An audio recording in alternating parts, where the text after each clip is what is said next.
আজকা মজা বুঝামু। আর রিক্সাতে একটু নাম। আচ্ছা মামা, নামতাছি। ভাই পানির বোতলটা দেনছে। পানি খাইয়া তুই কি এখন রোজা ভাঙবি নাকি? না রোজা আমি ভাঙতাম না, হ্যাঁ রোজা ভাঙ্গামু। কি বলেন মামা? আমি রোজা ভাঙতে যাবো কে লিগা? না, আমি রোজা ভাঙতাম না। রোজা ভাঙতি না, রোজা ভাঙ্গামু। নে দর পানি খা। মামা, আপনি যদি আমার মাইরে হলান তা আমি রোজা ভাঙতাম না। ধরেন পানির বোতল। তোর কত বড় সাহস, তুই পানির বোতল ফেরত দিছস? তোর যাইতে ধরে খাওয়ামু। আরে বাদ দে, তুই একটু বেশি করে লইতেছ, গরিব মানুষ থাক।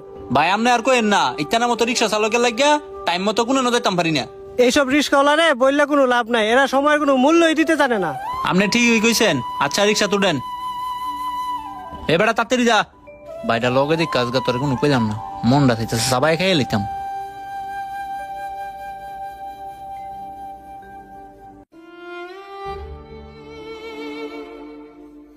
কিরে কথা নাই বার্তা নাই, তুই এনে থামলি কে রে?